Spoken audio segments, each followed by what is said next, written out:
You're listening to Stand Tall and Own It, the podcast for high-performing female leaders who are ready to make an impact by discovering the safety that comes from understanding their own value and exercising their own authority. I'm your host, Andrea Johnson, and I'm here to tell you it is time to just truly be you, my strong friend. It's time to stand tall and own it.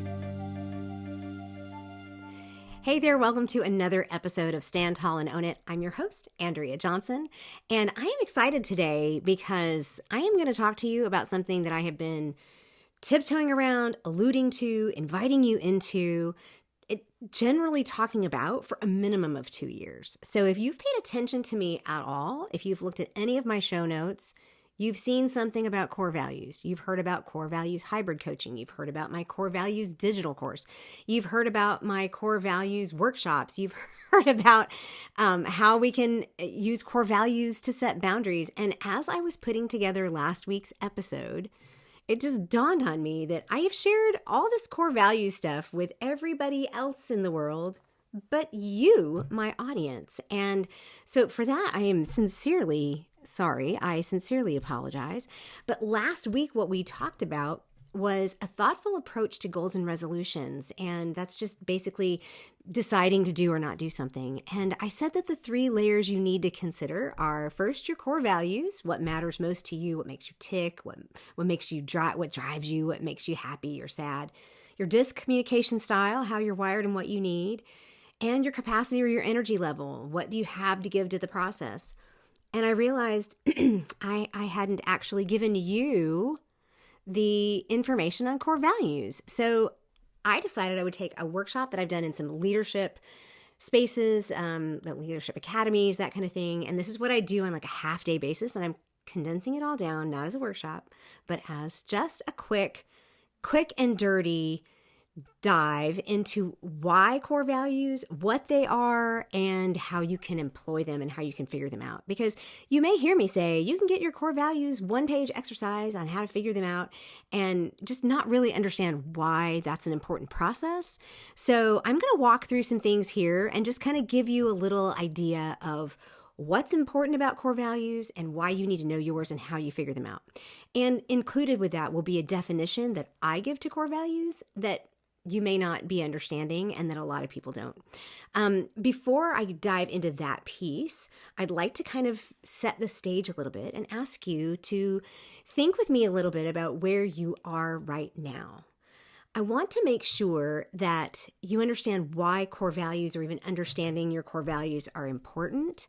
And I'm going to guess that if you're here listening to me, you're probably not the most satisfied leader. You're probably not the most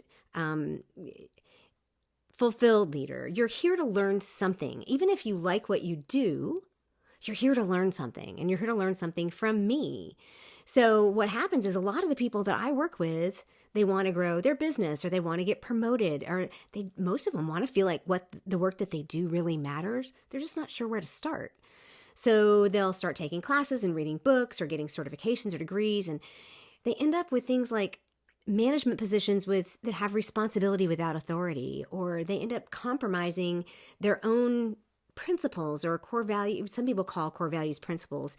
They're principles in order to take a promotion. And they end up just feeling very unbalanced, very up and down, like sacrificing their home life for their work, or their work for their home life, or their desire for fun for, or to do something they really love, they have to take less money.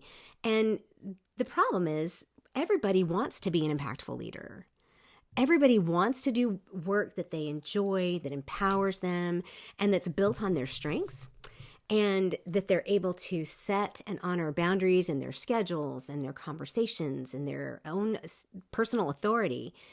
And they all, and I'm assuming you, want to facilitate change and progress in your organization and community. I can't imagine somebody listening to this podcast and not being somebody who wants to do those things. This is why it is so important. To me, core values starts the whole process going. It's as if it's the very first domino. As a matter of fact, it very well could be.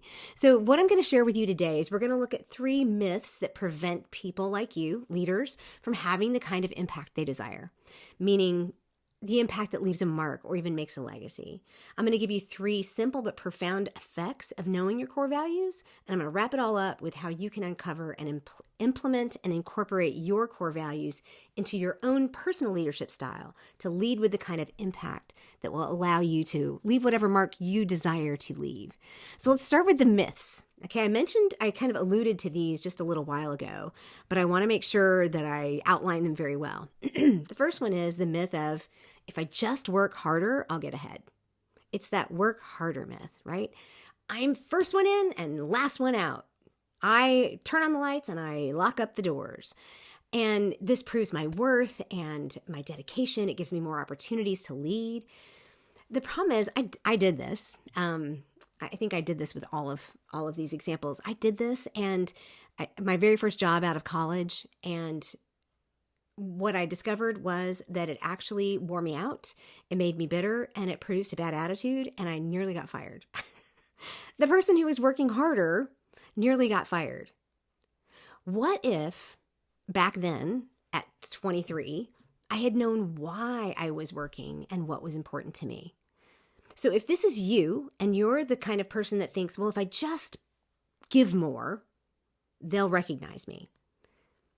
Do they? Have they? Are they? I even took a promotion one time without any financial gain, no remuneration for it, no recognition. And that was kind of the end of my story at that particular job, because I knew that at that point it was like there was no question an exit strategy was needed to be put in place. But if this is you, what if you knew the strengths that you brought to the table in order to truly make a difference? So instead of working harder, you just knew how to work smarter and better and really make a difference so that you could have that promotion. Myth number 2 is get an MBA or professional certifications. And, if you go to my resume, you'll see that I got a certified associate project manager. I got a certified research administration. I have 2/3 of a master's of divinity. I have a BA or BBA. I have Maxwell training, DISC certification. I have all these certifications.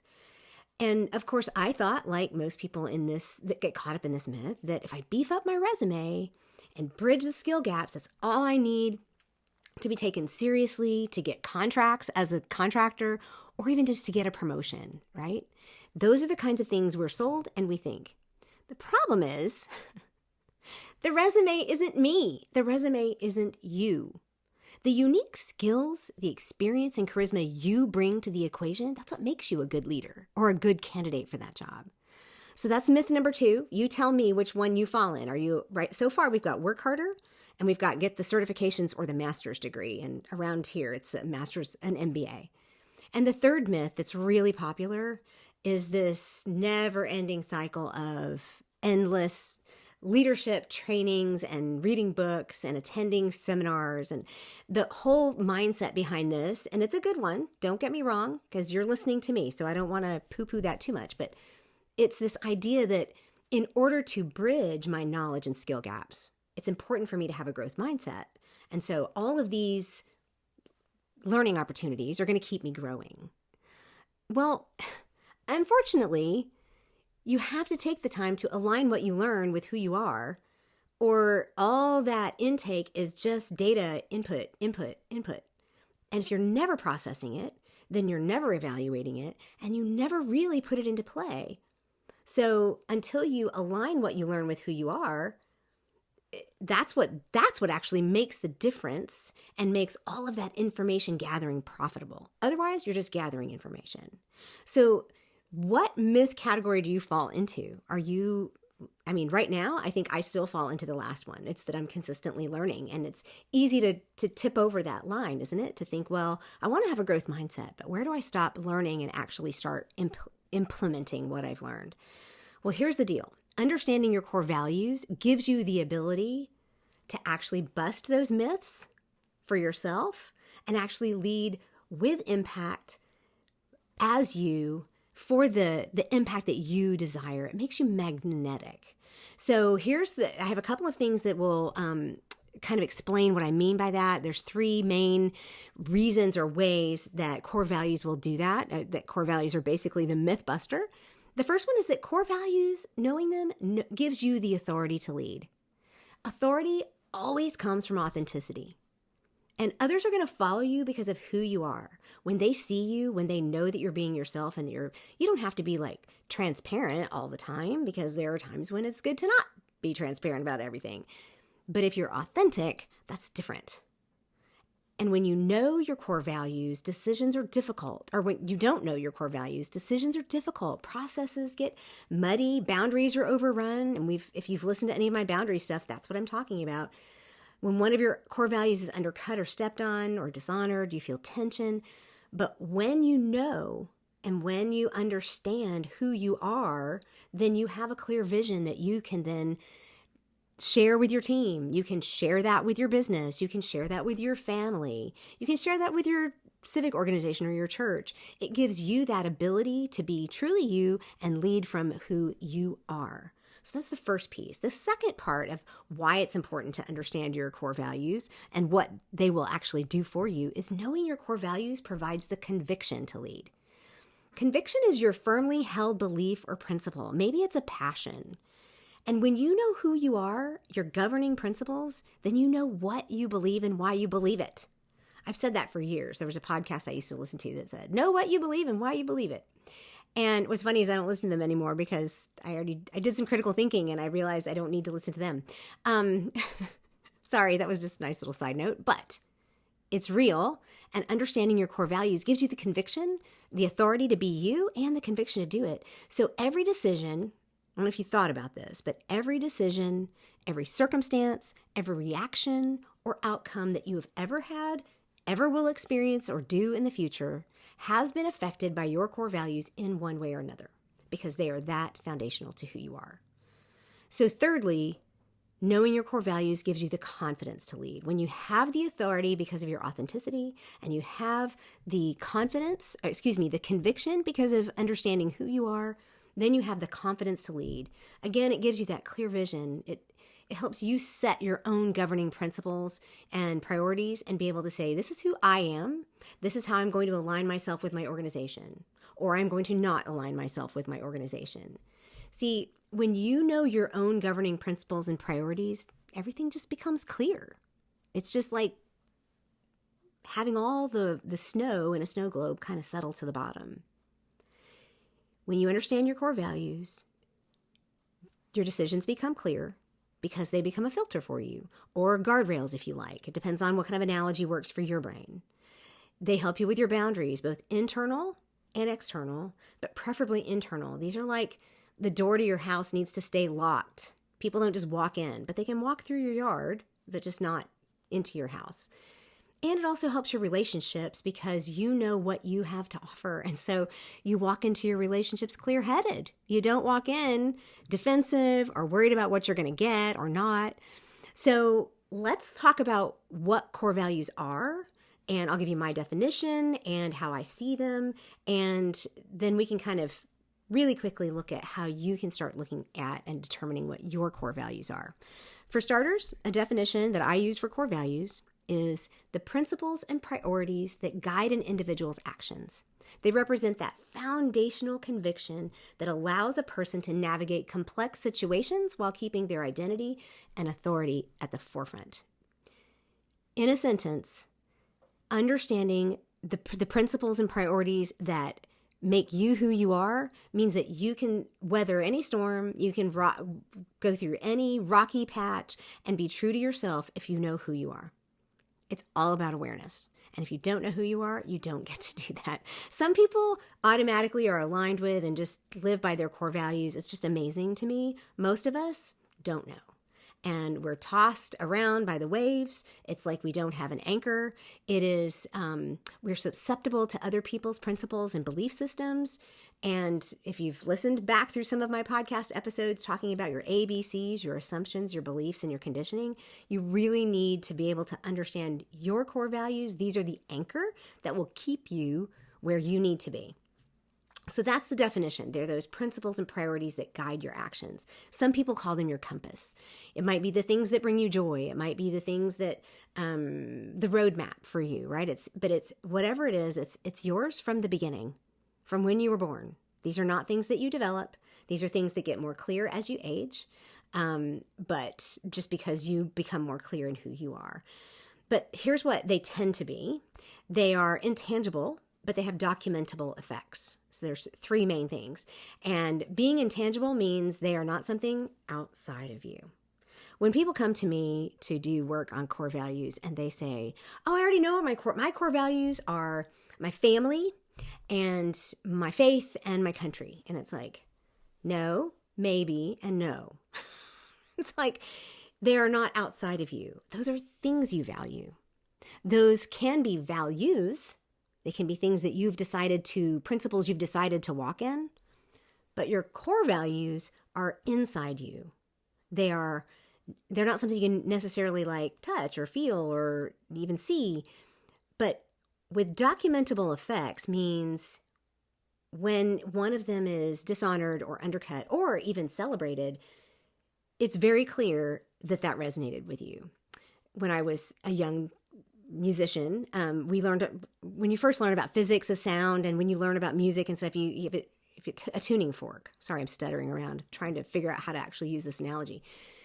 A tuning fork, when you hit it, it makes this sound and it has a specific note. And when you want to teach someone how to sing with pitch, you teach them to match that note. If it's not on there, you hear this dissonance of the waves not working, right? The sound waves not working. And what happens when something is not honoring one of your core values, that's what happens. You get this dissonance, it doesn't work. And if you fight that, then you get what we call cognitive dissonance, where you decide it doesn't matter that steps all over my last nerve, I am going to do it anyway, or it doesn't matter that this person disrespected me because I am going to follow through with my thing and I'm going to live with this because it's what I'm supposed to do, right? That's where these assumptions and conditioning pieces come in. So let me give you an example of an intangible core value, because I know I'm talking high level here. For one of my clients, respect is their top core value. And for them, it's not so much about necessarily speaking with like Southern respect. Like it's not the yes ma'am, no ma'am. It's all about valuing the person. And so when this person is not respected, it really, really upsets them. But they also feel very upset when they don't respect another person, right? So it's so inherent that it's double-sided. It's reciprocal. It's two-way street. It's also an inherent piece, meaning it is an internal compass. It is something that guides you. For me, my top core value is freedom, but it is not freedom in general. It is freedom of thought. My husband, I tell this story all the time. My husband used to say, just an inclusive thing, right? Just, wouldn't you agree that, and then he would just follow it up with something. And for years, I could not understand why that would just make me so angry until I figured out that my top core value is freedom of thought. I need that freedom to be able to say, well, do I agree with him or not? Because if he says, wouldn't you agree? Then I'm telling my husband, whom I love, that I don't agree with him. And that might cause a fight, right? So there's all this dissonance. But if I don't agree and I say I don't agree, well, if I say I do agree, but I don't agree, then I'm lying. And then, right? It's too much. So it is the intangible, inherent, internal compass that I have to live by. And my husband has now realized that it's very documentable when you ask me something or you tell me something that assumes I'm going to think a certain way. This happened to me recently. When other people just assume I'm going to do something, they just say, all right, you're going to do this thing. And I'm like, whoa, I didn't agree to that. And it's just because I haven't thought about it. I might think about it and say, yes, I'm going to agree to that. But I am now learning to set internal boundaries and handle things with grace. And I'll get to that in a minute. But these are very real and documentable effects of things that happen internally. This is documentable principle in me from when I was 3 years old. I was I can do it myself, right? My mother did not understand why she had this little girl who was always like, don't tell me what to do. And we always see that as strong-willed. But for me, I am a free thinker. I need to think for myself. Therefore, it is something that is inherent. It's not something I learned. Trust me, after all these years, people have tried to unlearn me from thinking for myself, and it just didn't work. But the third thing about core values that really is important to remember is that they are always inspirational. They bring you joy. So one of the fastest ways to see what a core value might be is to think about the things that either sadden you terribly or anger you terribly, or a lot, or often, and then flip that, right? So for me, being asked to be something I am not, because my second core value is authenticity. So being asked to play a part or espouse something, or when I was working for an organization, to have to enforce something that I didn't agree with, that could put me on the floor. I was just in such angst over it because it was so in contrast to who I really was. But then as an entrepreneur, I get to do, and I get to teach, and I get to espouse all the things that bring me joy, all the things that I believe in. So I get to be authentic, which is a very joy-filled process for me. So the other piece is that core values, so they tend to be intangible, inherent, and inspirational.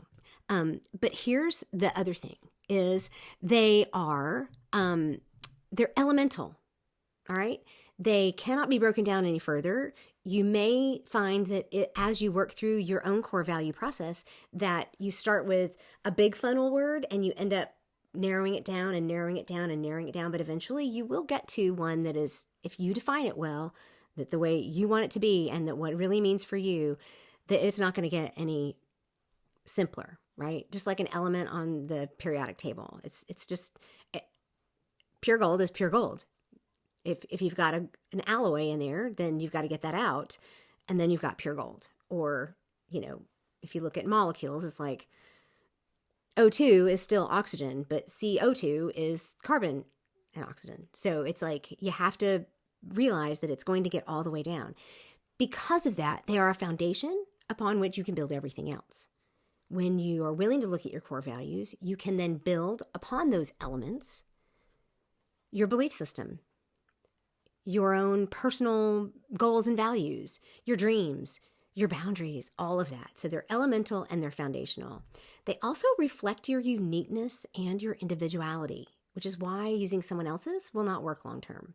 There are plenty of people out there that say, you need to have these values as a business person, or you need to have these values if you're going to work in our company. That's fine, but those are outside of me. And because they don't reflect my uniqueness and individuality, it's not going to work for me long term. All of the organizations I ever worked for had great values and missions and visions. They just weren't mine. And I'm not saying that you don't need to be I'm not saying you need to be an entrepreneur, but what I'm saying is you can take your core values and decide, how are my core values going to show up in this organization? So for me, as a freedom of thought person, it was very difficult, as I explained, to have to enforce certain rules or regulations or culture or anything that I didn't agree with, because it meant that I couldn't think for myself and do it that way. Plus, even though there were things about the organization that I thought were really good and ultimately I appreciated, I couldn't align that with. One of the things I work on my clients with is, how do you align your own personal core values to the values of your organization if you're employed by someone? Because you want to make sure that you're in a good fit. They don't have to be the same values, but you need to be able to figure out, how could freedom of thought, or how could authenticity, or how could dependability or respect, or team-oriented, how could those things work in this organization, which then gives you clarity for how you need to show up, right? But they're also the non-negotiables in your life or your business. This is the line you're never going to cross, the standard by which you measure success. My husband has not done core values work, okay? But I promise you, one of his is honesty. because if he even thinks that you have lied to him, it's not you dead to me, but it's like, hang on, the world is going to stop turning here for just a second because I need to tell you that this is a problem. And there are other people in my life who have that same kind of, probably same honesty core value. And it is very, that one's a very common one. But the one thing I'm going to add in here that I don't always share is that when you layer your core values with your disc type, you will find there are some core values that are similar between disc types. I'm a high I, and freedom of thought is one of my top core values. Mostly because I like to do my thing, right? Whereas someone who is a high S and it didn't surprise me at all when a top core value was dependability, because an S is a steady, right? So this is bringing that back in here. Really quick, core values are not, and this is something that it can be very nuanced and it can feel very specific, but there's three things that for sure I talk about. They are not. They are not your morals or your ethics. So when people say, I have family values, well, every family is different and every family values different things. So what are your family values? Those are your family values. They're not your core values. Morals and ethics are subjective ideas based on your values. Okay? So, or belief system. Morals and ethics may be based on your values that you have or your belief system.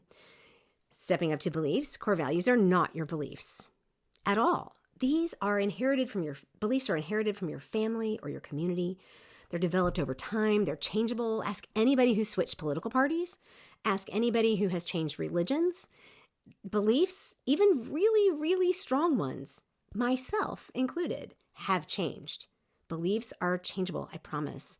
And you can go back and listen to some of my ABC talk, assumptions, beliefs, and conditioning, to talk about how beliefs are very changeable. Core values are also, like I said earlier, not external. Anything outside of you is something you value, or a principle you value, or a way you value showing up, right? So this is a very high level, non-exact way. I mean, I'm not walking you through getting your core values, but one of the things that I want to invite you to do is to actually get this one-page downloadable thing and work through your core values. I mean, I'll tell you right now, it's not a hard process. You start out with a brain dump of all the words that you can think of that all the 5 people closest to you would say you are, and what you sound like and what you live like. And then you narrow it down to like 10 things that you think might be non-negotiables. And then you kind of take that through the next week or 2 or 4 or however long it takes you, and you keep track of how often they show up in your life. And you want to know, well, if this one shows up 30 times in 1 week and this one shows up 1, well, maybe that needs to fall off the list. But it also could be that there's a few that look the same. There's a few that might actually make up the definition of one of them. And so it might feel a little bit like a word game, but the more you do this, the more you'll see how impactful it really is for you. So what I want to know for you at this moment is, when you understand the why behind understanding your core values and what they are, what's your biggest takeaway, right? How are you going to start thinking differently about you and your core values and how you show up? One of those myths, is that you? Are you like thinking that you're going to work harder and you really just need to work a little smarter? Are you thinking that you have to get education? And I'm not saying those things are bad. And it may be that when you really get down to it, yeah, you do need a certification or an MBA or a master's of divinity like me or something. But maybe you just need to understand who you are and employ the strengths that you already have. But once you do the exercise, and that's my challenge to you, is do the exercise. Once you find out what yours are, discover them, get your top 3 to 5, you employ them in your daily leadership practices. This is a very practical exercise. This is a practical principle. This is not something that, even though it sounds high level, it's not something you won't use. I promise you, every single one of my clients uses it every single day. It becomes a process that helps you become an irresistible force of genuine leadership. It allows your authentic authority to shine through. It is permission to be you and not rely on any outside principles or priorities to lead. I mean, it's fine to imitate somebody else's principles, but they're the ones that are going to get all of the glory for it, right? Not you. So it gives you the permission to be you and to rely on you and who you are. So it gives you the opportunity to walk more graciously and gracefully in who you are and to understand that, because you have to understand that when people first figure out what their core values are, they want to run and tell everybody. That's fine. Do it or don't. Just don't think that other people are going to have your core values. They're just yours. They're just for you. They're not a battering ram.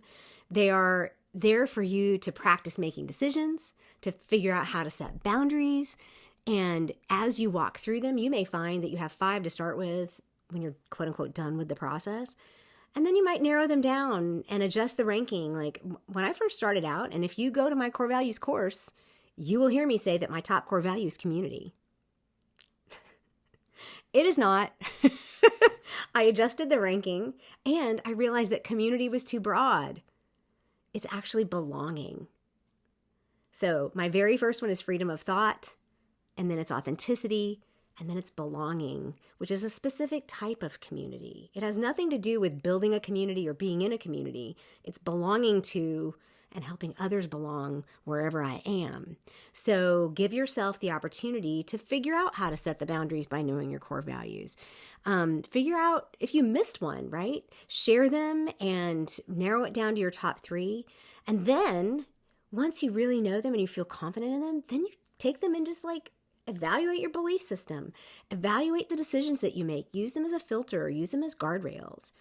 Help better your relationships. Give yourself the opportunity to deepen any relationship that you have just by understanding what your core values are. It gives you the opportunity to set your boundaries. It gives you the opportunity to have a clear vision. All of these things are why I absolutely love core values. In my show notes, every single week is a core values exercise. It is a downloadable one. It's free. It's 1 page. It walks you through the process I just explained. And it even has in there a way to get in touch with me if for some reason you need more, because I do have a digital course and I do have hybrid coaching. And so there's plenty for you to take away from this one. But I would love to hear from you now that I've finally shared what I think about core values and kind of given you in a nutshell what they are. What resonated? What do you think your core values are? Because I always love asking people before they start out, well, what do you think your core values are? And they say, and then we end up with something totally different. It's really fun. So I'm really eager to hear from you. I would love for you to share the social media post from this particular episode. Maybe share it to your stories and say, I'm doing the core values exercise, or tell me what you learned from this podcast. Tell me what really helped you figure out how you're going to lead better, because all of us want to stand up and own our own authenticity. We want to stand up and own it this year, especially. So this is the time. Reach out to me, DM me, comment or reply on the post for this episode. Email me at andrea@theintentionaloptimist.com. Of course, if you're on YouTube, please hit the subscribe button and share it with your friends. Let's do this together. It is time to stand tall and own it. Until next time, my friend.